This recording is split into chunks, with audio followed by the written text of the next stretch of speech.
नमस्कार साथियों, आप सभी का स्वागत है आपके अपने ही कार्यक्रम ग्रह नक्षत्र में। साथियों, इन दिनों हमने एक नवीन सेशन शुरू किया है जिसका नाम है ज्योतिष सीखिए। इस कार्यक्रम के माध्यम से मेरा एक ही ध्येय है, आप स्वयं अपनी जन्म कुंडली का विश्लेषण कर सकें।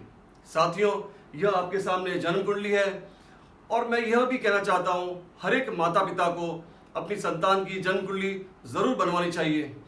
और व्यक्ति के पास जब जन्म कुंडली होती है तो वह अपने आने वाले कल के बारे में, यानी कि भविष्य के बारे में, आज वर्तमान के बारे में और जो बीत चुका है पास्ट के बारे में जानकारी ले सकते हैं। और अगर वह माता पिता जन्म कुंडली नहीं बना पा रहे हैं तो एटलीस्ट संतान का सही जन्म समय हमें मालूम जरूर होना चाहिए। उसके द्वारा हम जब चाहे तब बच्चे की जन्म कुंडली बना करके आने वाले समय के बारे में, वर्तमान के बारे में हम जानकारी ले सकते हैं। किस क्षेत्र में जाएगा बच्चा, किस क्षेत्र में जाकर के उसको सक्सेस मिलेगी, वह अगर हमें आइडिया मिल जाता है जीवन के बारे में तो हम आसानी से उस राह पर चल सके और हमारा जो आने वाला जीवन है वह आसान हो सके। तो दोस्तों, इस जन्म कुंडली के बारे में हम पहले भी बात कर चुके हैं, डिस्कस कर चुके हैं और हम लग्न से लगाकर कुंडली के अष्टम भाव के बारे में आपको जानकारी दे चुके हैं। दोस्तों, आज हम बात करेंगे कुंडली के नवम भाव के बारे में। दोस्तों, यहाँ देखिए, आप कुंडली के नवम भाव में सूर्य और गुरु विराजमान है। सूर्य और गुरु नवम भाव के कारक ग्रह बनते हैं। साथियों, नवम भाव जो है कुंडली का वह त्रिकोण भाव भी है। पूर्व में हमने बात की थी, पंचम भाव जो है कुंडली का वह भी त्रिकोण भाव होता है और त्रिकोण भाव में कोई भी शुभ ग्रह आके विराजमान होते हैं तो वे अपने पूर्ण रूप से प्रभाव देते हैं जातक जातिका के जीवन में, उसकी कुंडली में, उसके आने वाले समय को और बेहतर बनाते हैं और उस भाव की वृद्धि भी करते हैं। तो दोस्तों, हम जानकारी लेते हैं नवम भाव से हम जीवन के बारे में किन किन पहलुओं को समझते हैं और उसके बारे में जीवन को आगे बढ़ाने में हमारे जीवन में कुंडली का बहुत बड़ा योगदान होता है। तो दोस्तों, नवम भाव से हम जानकारी लेते हैं भाग्य, क्योंकि यह जो भाव है यह भाग्य का भाव है, धर्म का भाव है। इन भाव से हम आदर्श पिता के बारे में, आदर्श पुत्र के बारे में, पौत्र सुख के बारे में, टूरिज्म लाइन के बारे में, साहित्य रचना के बारे में, शासन के बारे में, इन सभी बातों का ज्ञान करते हैं हम कुंडली के नवम भाव के द्वारा।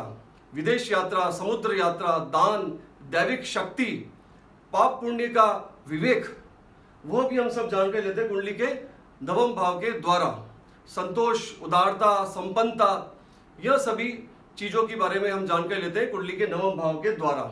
अगर इन सभी बातों की हमारे जीवन में कमी आ रही है तो हम सर्वप्रथम कुंडली का नवम भाव चेक करेंगे, देखेंगे, उसका विश्लेषण करेंगे। तत्पश्चात हम जीवन को आगे बढ़ के और उसको बेहतर बना करके जीवन की गाड़ी को आगे खींचते हैं।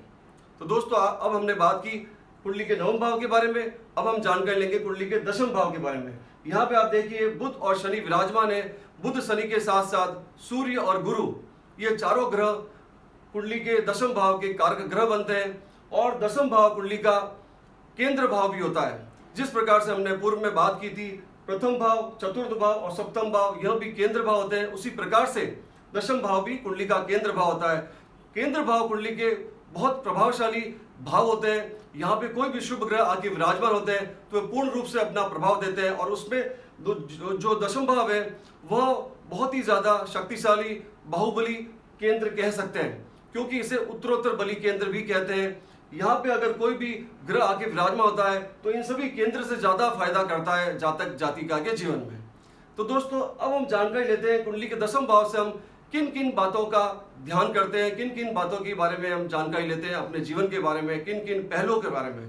दोस्तों, दशम भाव जो है कुंडली का केंद्र भाव भी होता है। यहाँ से हम पिता का रंग रूप, वृत्ति एवं पात्रता के बारे में जानकारी लेते हैं। पिता का जो जीवन भर का निचोड़ होता है, पिता का जो जीवन भर का संघर्ष होता है, उसका हमें सानिध्य मिलता है या नहीं मिलता है। पिता के गुण, स्वभाव, आयु के बारे में, मान सम्मान के बारे में, उच्च पद के बारे में हम जानकारी लेते हैं कुंडली के दशम भाव के द्वारा। राजयोग, सत्ता, अधिकार, नौकरी, पद लाभ, व्यापार, ऐश्वर्य लाभ, यह सभी भी जानकारी लेते हैं कुंडली के दशम भाव के द्वारा। पिता का सुख, पिता से सुख, कर्म सिद्धि, अनुशासन, ये सभी बातें हम जानकारी लेते हैं कुंडली के दशम भाव के द्वारा। राजमान्यता, परीक्षोत्तीर्ण, यह सभी विरासत, कार्य काल, जिंदगी का कर्मठता, उत्थान पतन, यह सब हम जानकारी लेते हैं कुंडली के दशम भाव के द्वारा।